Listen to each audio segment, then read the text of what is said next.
A man writes, my real love group planned a social activity, but nobody told me. My coworkers made plans to finish a project without including me. If I don't cling, I get left out, I don't matter, and more. So I cling so that I'm not reminded that I don't count. Understandable. So listen slow. Actually, be slowly. You've been doing this all your life. You have an addiction to clinging, pronounced addiction, and you're beginning to see that. There's only one way to discover what it's like to be genuinely alive.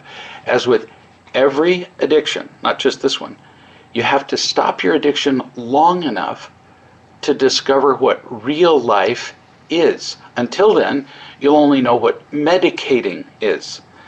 Addiction becomes your life, or at least so you think, except that it's not real. So you have to stop, and with every withdrawal comes discomfort. It's unavoidable. Unless addicts are willing to endure the pain of withdrawal, they'll never recover. It's just the ultimate difficulty with addiction. No matter what the addiction is to, withdrawal is painful, which is why most addicts don't do it. They're using, in the first place, to stop pain. So when the pain of withdrawal comes, what do? Use to stop the pain. And now they have to go through the hardest part of withdrawal, the beginning, again, and the cycle never stops. I went through it hundreds of times. So I would stop, the pain would start, I would use my drug again, the pain would go away, but now I have to start over. And it's the first few days to weeks of withdrawal that are worse. So I did the worst part hundreds of times, which is what most people do. So if you want to be happy, you don't have to do anything. You have to stop clinging. I mean, just stop. People often say to me, well, but how do I stop? Don't use. They want an easy way. You just quit. It takes a lifetime to learn to be loving or to learn a skill. But stopping a thing, by comparison, is relatively much easier. Stop smoking, stop clinging, stop lying, stop snorting cocaine. Stopping is a lot easier than beginning a thing. Stop requiring people to give you anything at all. Anything. Not attention, not praise, not approval. Nothing. I can love you unconditionally. Not that I'm the only one who can, but I can only speak for myself right here. But unless you stop using, you'll never feel it. It's really time to hear this. You're well into your life. Like, stop now. So it's the only way to not spend the rest of your life as an addict. You say, I used to play by myself as a kid and discovered that there were all these people who were doing things together. So instead of being left out, I was useful. I led activities. I organized them. I felt needed. Exactly why you cling now. You were clinging then, you're clinging now. And lying, of course, because when we cling, we never tell people, oh, by the way, I'm here to cling and suck your blood out of you. You did whatever it took. It's all you had, which felt like it was better than no attention at all. I get it, and you still have to stop. You said, in my parents' family, there were many children, so I was needed, and I organized sports, vacations, homeschooling, and I had to earn money to support them. In real love, I behaved in a similar way. I started a group, got people to attend, sold books, all that stuff. And then you go on and say, it was all clinging to something or to someone to prove that I mattered and made a difference. Earning love that was not there.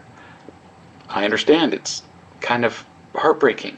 It's kind of like being a dancing monkey. People pay attention to you only as long as you're dancing. But now you can do it differently. They only pay the monkey when the monkey's dancing. You continue. So I'm scared as I try and do this differently that there will be nothing there. Just me. All alone. And then you add as kind of a parenthetical end note. But then there's you, loving me. I wish I were better. No. Wishing you were better is the same stuff. It's from the world of believing that you'd be liked if you were doing it better. So, no, don't wish you were better. Just stop clinging. And as you go through withdrawal, there will be people there to just support you and love you without praising and giving you all the other stuff that you cling to them for. Lay down the past and allow yourself to be loved. It's like every other addiction. I found withdrawal to be miserable. I was sick and throwing up and in pain and crying, and because the people who were in the treatment center cared about me, they didn't give me my drug. I asked for it, I'm telling you. I'd actually brought drugs in my suitcase with me into the treatment center in case I needed them. But they took them because they cared about me. No different withdrawing from clinging or any other behavior we use to feel better temporarily. Sylvie's story. Jeanette writes that the kids were riding their new bikes, and Bruce, 3, wanted Sylvie, 4, to wait for him before she set off.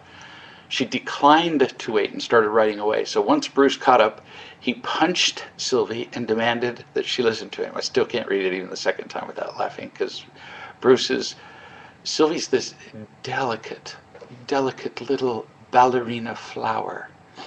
And Bruce is this big hunk of meat who couldn't possibly be related to his father, who's shaped like Sylvie. And so Bruce comes up and punches Sylvie. I'm surprised she's still conscious. And so Jeanette says, I told Bruce to take a break from riding his bike, and he got down and sobbed, Mom made me cry. And Sylvie brought him a cookie from the basket on her bike and comforted him, saying, Mom doesn't want to make you cry.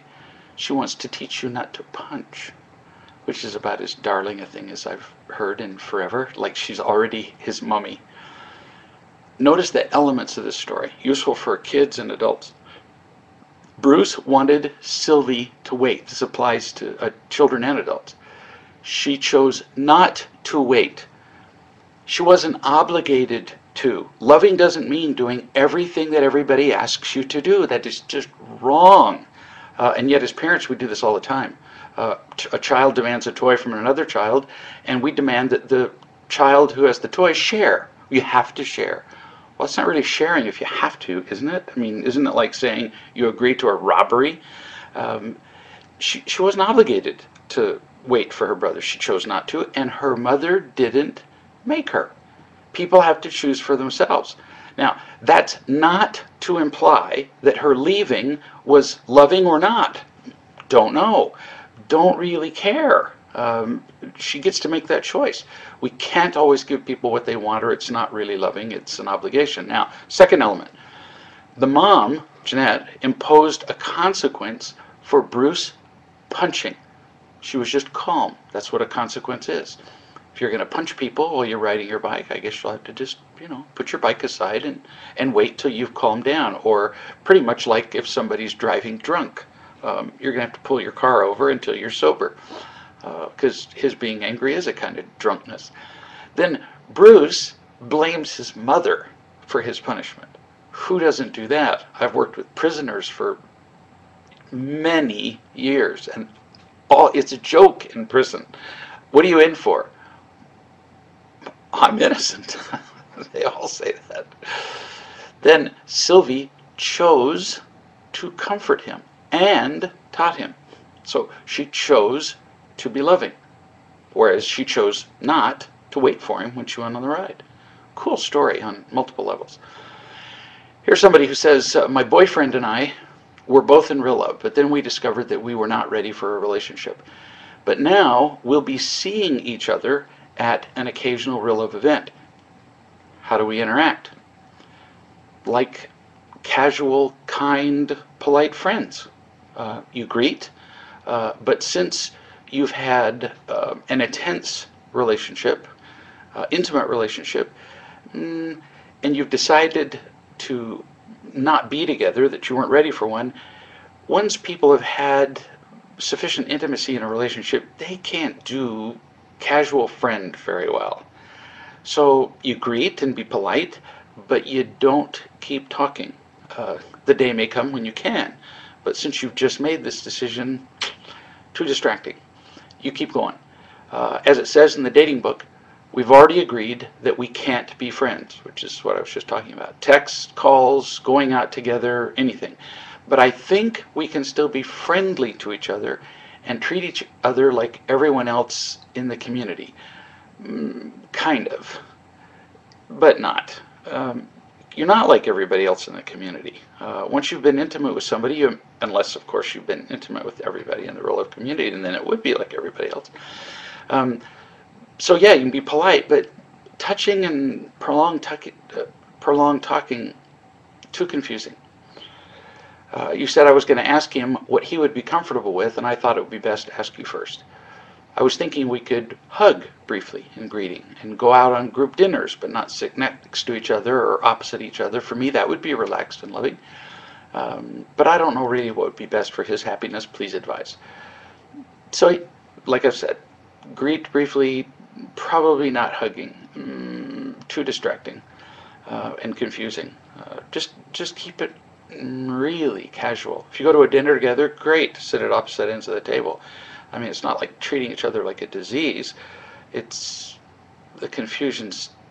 You know, we swear we won't get confused, but then we do. This is from a woman who dances a lot. I don't mean like around her house or in the moonlight, but, you know, dances as in classes and club dancing. And the tango. She says, tonight, Susie, a ballroom dance studio owner from another city, showed up at our studio. I was surprised and happy to see her, as we have talked before. Sometimes dance studio owners visit other studios that specialize in a form of dance that they do not, so that they can learn. I approached her on the dance floor after a song was over and gave her a hug. Our eyes met, but she didn't say a thing. So I just walked away. Toward the end of the dance, this same woman, Susie, and her escort were leaving just as I was leaving. On my way out, I passed them, and I said that it was good to see her at the dance. Again, she didn't say anything, and I felt embarrassed and hurt that she didn't respond. I've known you for a long time. I see you, I understand you, and this confuses you a lot. The love of one person who understands you matters a lot. I love you. I understand you. God loves you. But you don't believe it. It's you want to have the love of pretty much everybody in your life, or at least everybody in your close sphere of influence, and you want to be able to control it. If you believed that I loved you, and the handful of other people in real love that do, then nothing else would matter, especially the approval of a single person, like this dance studio owner whom you had met maybe once or twice. It comes down to who cares whether a particular person doesn't like you or care for you. It's a demonstration of their inability to love. It has nothing to do with you, but it's a pretty consistent pattern that you let it matter to you. It's almost like you're looking for people who won't love you. Like everybody else in your life, from parents to ex-husband and more people who haven't loved you. It's just too easy to find people who won't love you, and then you're hurt by it. You take it as a rejection or as the truth about you. It's understandable that it would bother you when somebody doesn't speak to you, but it's also kind of crazy, because that means you have to let go of or forget the love of the people who do care about you. But you can recover from this. So how do you do it? 1, simply see that depending on the approval of other people is nuts.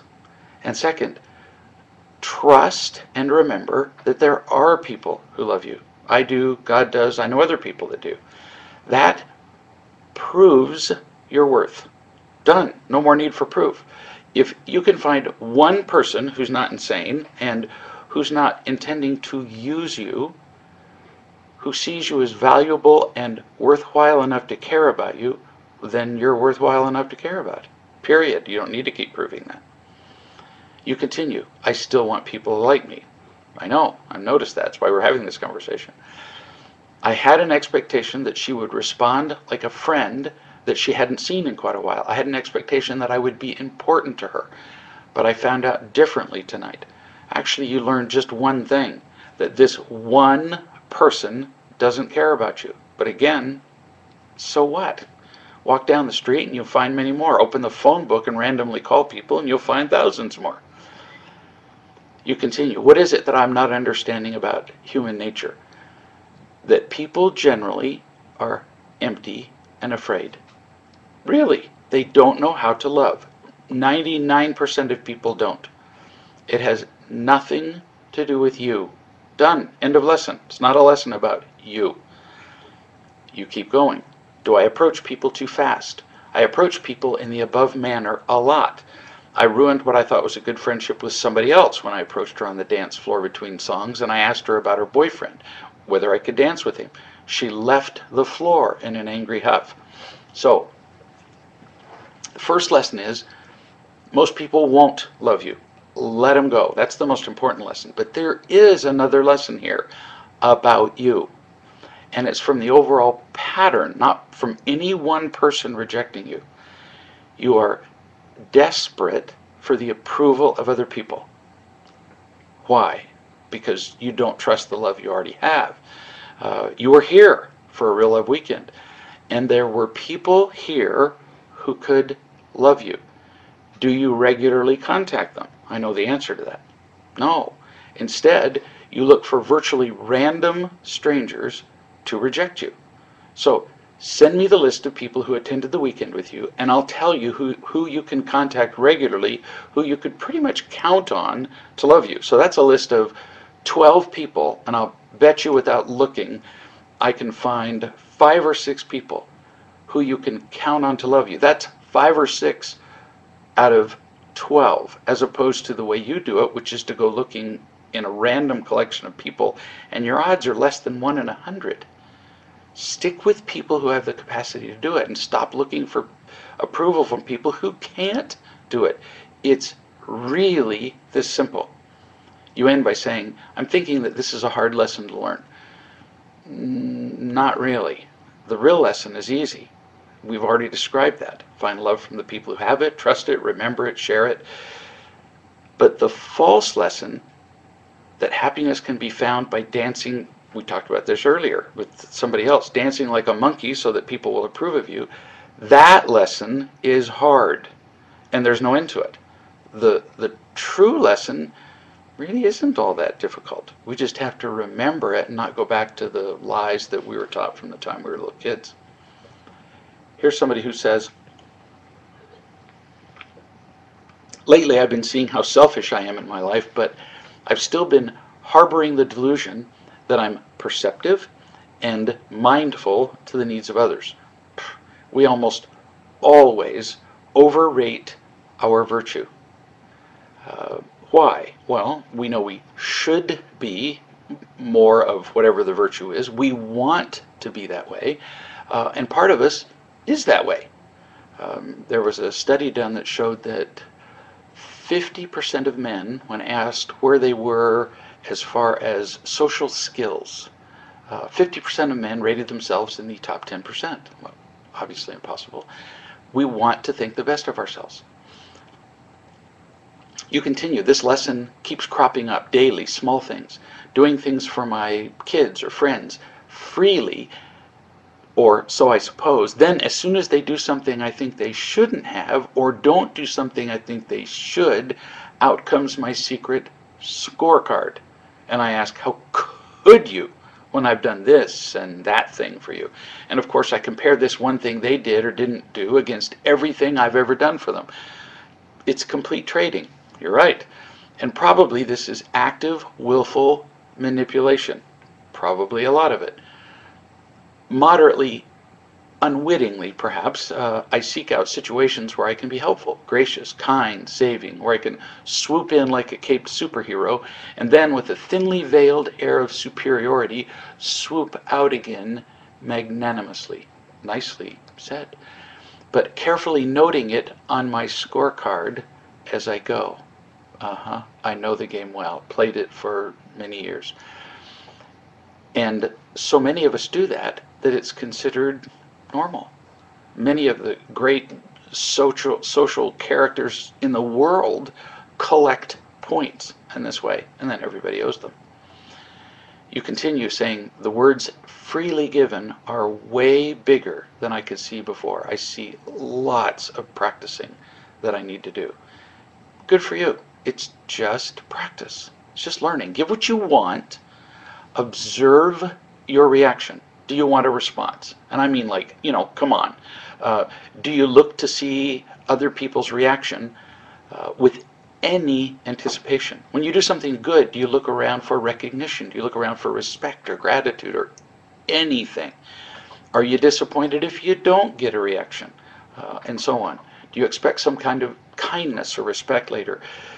We very commonly do this. I've watched people as they do good things and then they glance around to see if somebody noticed. We're trading. Most people don't give freely. This writer says, a couple of weeks ago I was about to go out for a walk with my grandson, Noah. I gave Noah options of where we could go and I told him that he could choose. At the last minute he decided he would stay home and mind the house. Now if I remember, I think Noah's 4. Haven't met Noah, but I've heard lots of stories about him. I told him that staying in the house was not one of his choices, to which he retorted, "Stupid woman." See, I could see Bruce doing that. And then he told me, "Then I won't be your friend." And he quickly added, "You're not allowed to be my friend either." And then he added, "And you're not allowed to love me either," because he knew what was coming. I couldn't help but laugh, and I told him from my heart that I couldn't help it. I loved him anyway. That was it. The next sentence, he was going with me and telling me what he would like to do as we went. I find Noah easy and see the mistakes more and more that I made with my own kids. Way easier to be a grandmother than a mother, ain't it? This is beautiful. Contrast this with a woman who called me. You simply persisted in loving and teaching him. I was called by a mother 2 weeks ago. She has an 18-year-old daughter, angry, depressed, cutting herself, now living in the basement by herself, isn't going to school. These are the kids who very often end up pretty nuts and much more likely to kill themselves than most people. And the mother said, "What can I do?" She won't do anything I say. So I just described some consequences that she could impose when her daughter was being irresponsible and snotty and difficult and not going to school. Simple things, easy things. And the mother said, "Oh, well, I could never do that. When there's a conflict, I always give in. She does whatever she wants. She always has from the time she was 3. Well, then she's going to keep doing what she wants until she destroys herself." This mother, as opposed to the grandmother of Noah, is allowing the child to parent herself. When you let a child do what they want, that's what you're doing. You hand them the parenting keys and say, "Oh, my mistake. Why don't you do the job?" It's a disaster. It's always a disaster. Kids need love and guidance. Not to mention that it's our responsibility. A woman writes and says, "I'm learning to expand my communication and grow my ability to love. The other day, my husband, Don, threw his lunch down that I just made him and shoved the coffee table." That's a fairly violent response, to throw food and shove furniture. That's the kind of thing they do in prison. What does it mean? It's simply that he carries around more pain than he's aware of. That's all it means. He's not very good at talking about it, so he just keeps it in there. It festers and it grows and it just gnaws at his feelings and perceptions. And then something inconvenient happens and the volcano blows. You say, "I put my hand on his leg and said, 'Honey, you seem a little upset. Is it something I did or anything I could help with?' Oh, that's perfect. That's a very nice response. Touching him, asking him if there's anything you can do. Not focusing on you and how he offended you, which would be very easy to do, right? I mean, so easy to go, oh, I prepare you a meal and you throw it on the floor, and then you shove the furniture. I feel threatened. I feel violated, which is what many people do when people react in the way that he did. You didn't do that. That is loving. Simply to not respond in a victim-y way, loving. You continue. He said, 1, there's just no room in this house. We have a guest here that we both decided on, and it's crowded things up a bit. And 2, he said, I'm too rushed when we walk the dogs in the morning before I get ready for work. We walk the dogs in the morning, and that's also part of our real love meeting. I said, do you know how long our walk takes? He said, about 45 minutes. I said, how much time do you want to get ready comfortably? Or what time do you want to be back from our walk? He said, I would like to be back by 8:15 in the morning. I said, okay, then I will be ready by 7:35 to leave for our walk. I mean, bless your heart, honey. After throwing the food down and shoving the table, you could have turned this into a nightmare. But you listened. I'm cheering. You solved the problem instead of insisting that he take the blame. Instead of justifying that you'd both, because you could easily have said, well, we both agree on the time we leave. You're not a child.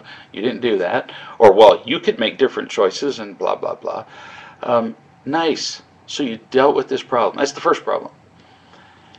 Then you continue, that day I rearranged the furniture so that he'd have more space for getting ready in the morning, because he talked about space. And the next day I was on the bench outside ready for our walk at 7:30. On his way to work, he thanked me for being ready and for giving him more space to get ready. He felt loved. I hear the angels singing. No kidding. Partly because it's beautiful, and partly because I know how some of these have gone in the past. You listened to him, and you gifted him with attention and comfort. You solved the problem. Instead of taking it personally and diving into the toilet. Miraculous. Pay attention, everybody. This is loving. It started with listening. And then there's action, and there's no fear, and there's no guilt. She just gave what she could. And it worked. Now, it doesn't always. Sometimes you're loving to somebody and they spit right back in your face. But you don't inflame the conflict. You say, I said thank you for telling me what was wrong so that I could choose to change the things that I could and have the opportunity to love you. This is so much better than us getting angry with each other and then resentful and blaming each other for our unhappiness. You think? And lastly, you say, the result, better connection, feeling loving and loved, in control over how I feel. I enjoyed the whole thing. Well, yeah, little doubt. Happiness really does follow rules. Much like gravity. You keep them, you do beautifully. I just spent a whole day with somebody who's here interning for an intervention, and she said nightmarish, catastrophic conflicts with her husband, but she didn't quit. She kept going. The game, if you want to call it a game, happiness doesn't go to the smart or the clever or the fast. It goes to the people who persist. And she's having experiences with her husband just like this. I mean, today, this is that guy that she threatened to throw out of a second-story window. She said, I can't imagine wanting to change anything about him. And it's as a result of loving him. Pretty cool. This person says, last night, I had an overwhelming feeling of gratitude for real love in my life as I reflected over the day. 2 but insignificant incidents stood out.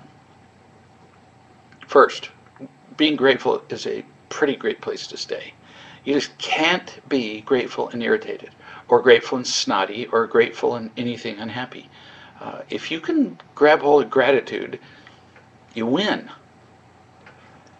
You say, I had slept badly. Waking at 4 in the morning and had difficulty getting back to sleep, mostly because my husband, Fred, was snoring and I couldn't blank it out. Um, oops, bumped the camera. And in the morning when he asked me how I'd slept, I said badly. And then I squashed the urge to mention his snoring. Oh, bless you. I made the conscious decision to think about how he'd feel if I talked about his snoring. In the past, I would have moaned about it and blamed him. It's a small example of how I can put his happiness first, but it warmed me. It's beautiful that you didn't tell him that he was snoring. He didn't need to hear it. It wasn't essential information. You made a loving choice. It would have been so tempting, as you know, you would have done it in the past, to mention the snoring and then justify it by saying something like, well, I was just answering the question truthfully. I wasn't blaming. I was just answering our question. We do that all the time.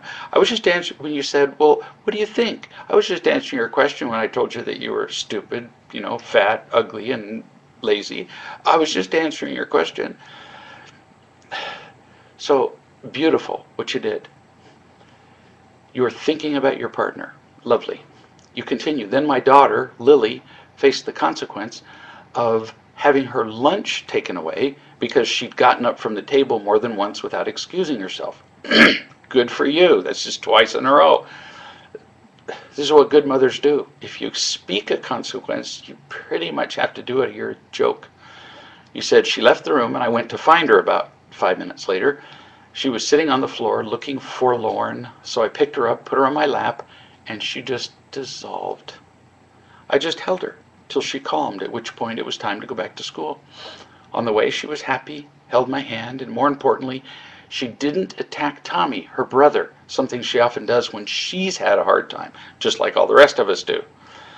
In the past, I'd have felt impatient with her choices and perhaps would have berated her while dishing out the consequence, which would then have led to her feeling worse and not loved. I'm so grateful for the real love wisdom that I could love her while letting her face the consequences of her choice. So cool.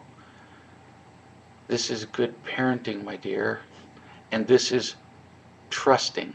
People ask me every day what trusting looks like. It looks like this, what you did. You're doing it. Your behavior demonstrates that you trust love more than fear and punishment. You're changing the generations of behavior. Generations that have gone before you and been miserable, and you're changing it all in your generation. How does that feel? Like, woohoo. I know a woman who argues about everything. I could say it was noon. She'd say, no, the sun is high in the sky.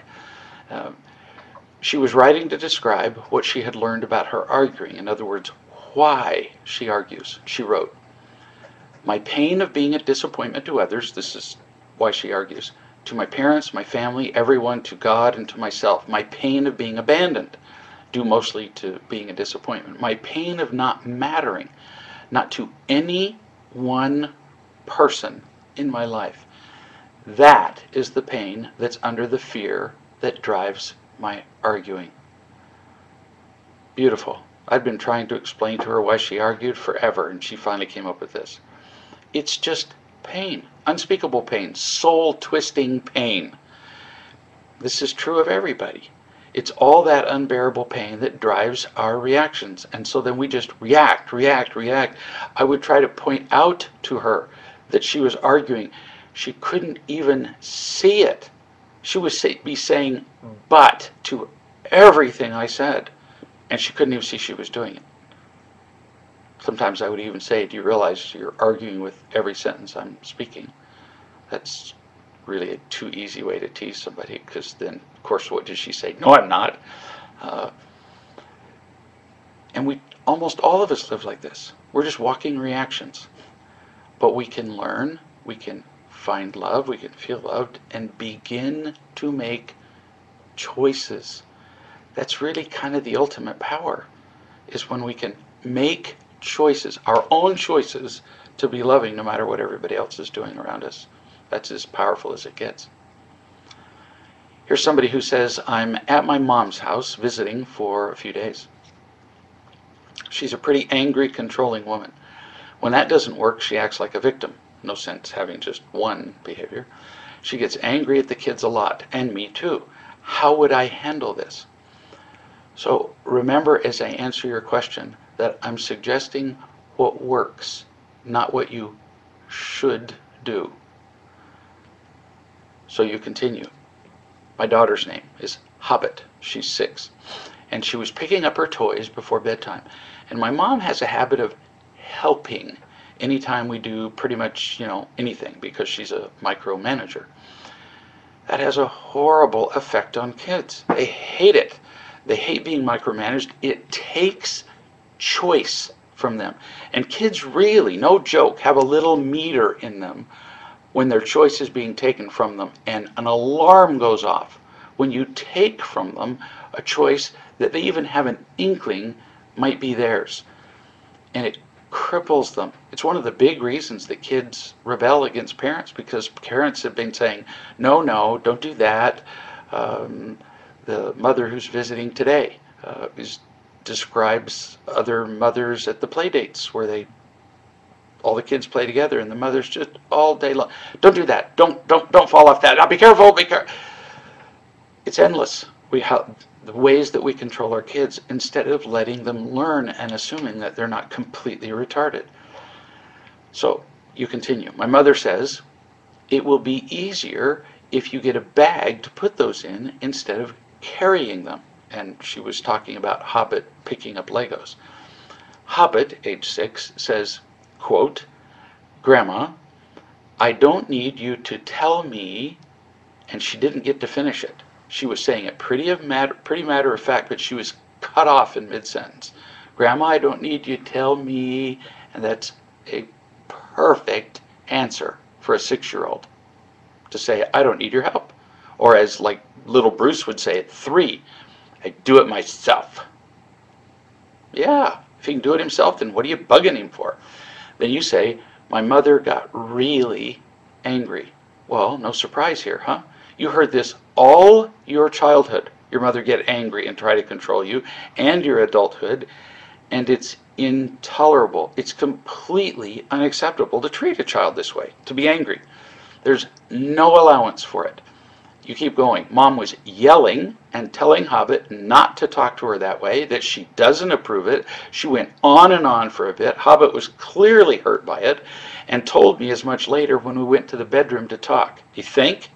No child should be subjected to this, ever. Now, it's sometimes unavoidable with a teacher. You can't be there and protect your kids from every little thing, or in some other circumstances, but from a family member, never.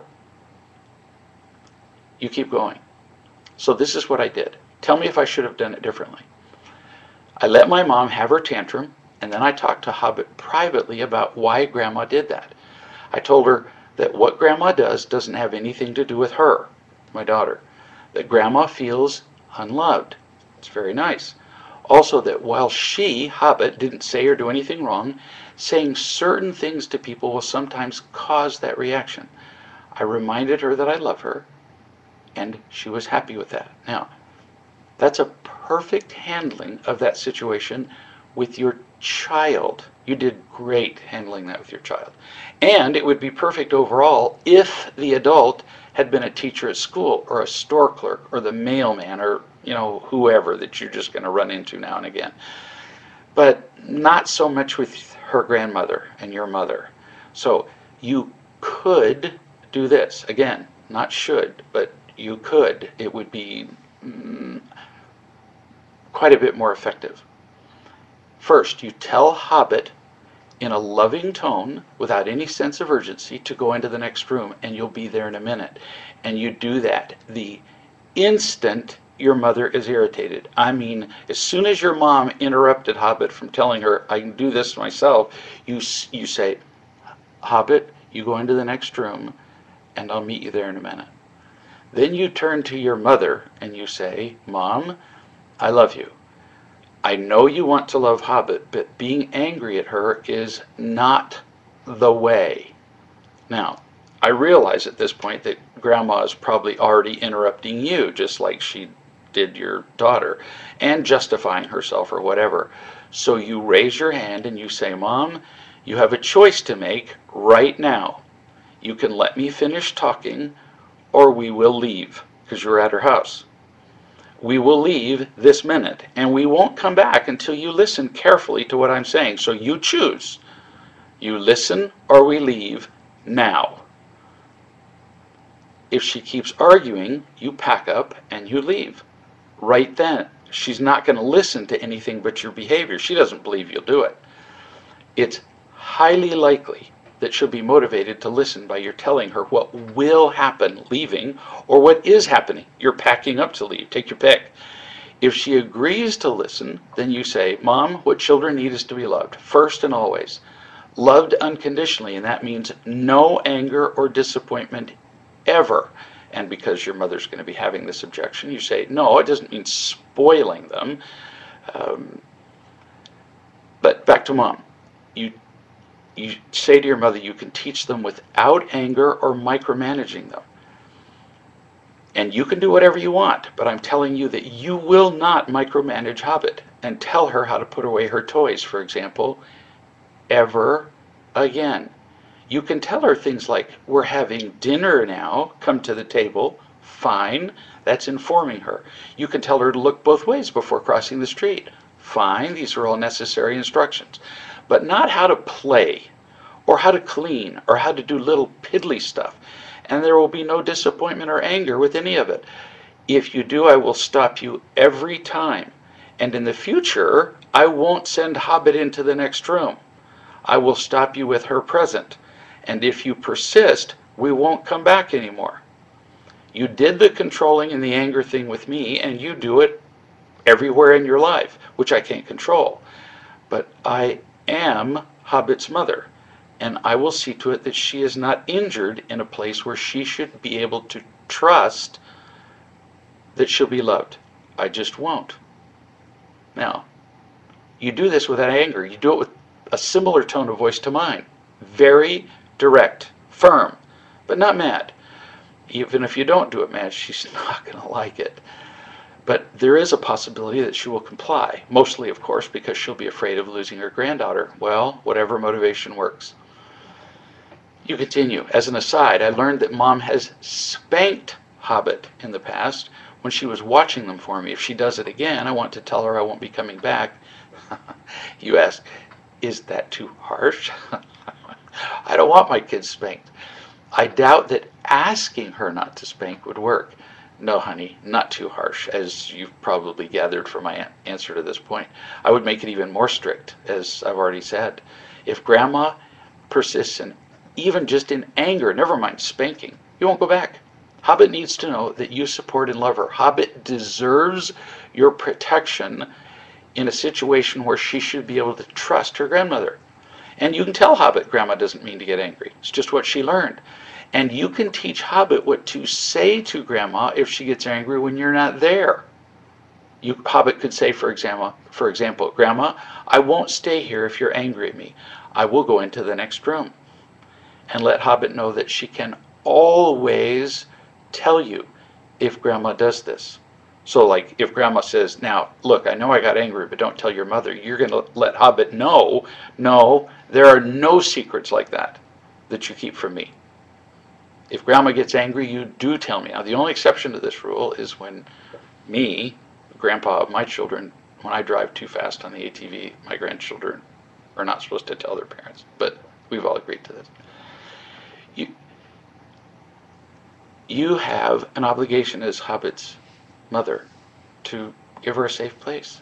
You can't do it everywhere. You just can't. You can't protect them at school. But you can do it with your own mom. You sure can. I previously told you, different subject now, I think last week, about a young lady who has been an inspiring example of trusting. She's learned real love. Her fiance was lukewarm about studying it, and I told her the words don't mean much. He's either willing to learn real love with you or he's not. Well, so she left him. Poof, she left and went to another state. And then recently he came to a seminar and I spent some time with him. And she wrote this: After going to the seminar with Mark, my fiance, all I can say is, wow, capital letters, lots of exclamation marks. He's a totally different person. Last night we sat together and read the introduction and the instructions to the workbook, the Real Love and Marriage workbook together, and we agreed on the instructions, and we're both so excited to get started tonight. I'm amazed, and I met him, and I'm amazed. What a cool guy. Responsible, hardworking, willing, all very cool. Yesterday, before we left to go back home to another state, we stopped at his mom's house. And he was telling a story about someone else he knew being angry. And as he did that, he started to get really worked up. And you could see the anger on his face. I felt it, and it scared me, so I started shutting down. He saw my face change and immediately sat down next to me and stopped talking. He asked what was wrong, and I told him how it bothered me. He knew he was wrong for getting angry, and he stopped. So cool.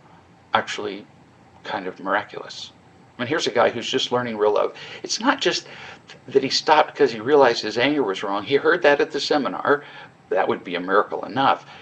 He saw your face change and came over and asked about how you were doing. Whoa, I mean, this guy's pretty cool. All he knows is what he's done in the past, and here he is embracing a new world for him, and you can help him. He told me that he knows he has a lot of work to do, but that he's completely on board for doing any and everything to help himself. He really wants to be happy. It's amazing. So we'll see what happens. And that is a great attitude. So you've already told him, I'm serious about this. You've moved to a separate state. Good move. Now he knows you're serious about it, and he's already proven he's serious about it by seeing what you need and stopping his anger. So what do you do now? You keep studying the book together. You study it over the phone. And then you observe. What you've described so far really is amazing. But it's not an entire relationship. So we don't really know how he's going to turn out. It's a very nice start. But I wouldn't yet hurry and get married, because you've only been separated for, 2 weeks? Get married and have children with him. Hang on a little bit, and I know he's in a little bit of a hurry, just to gather a little more information. If he keeps even close to a path like this, you got to find, kid. This is very cool. And it all started because you demonstrated that you weren't joking, that you weren't going to accept anything less than a loving relationship. Very impressive.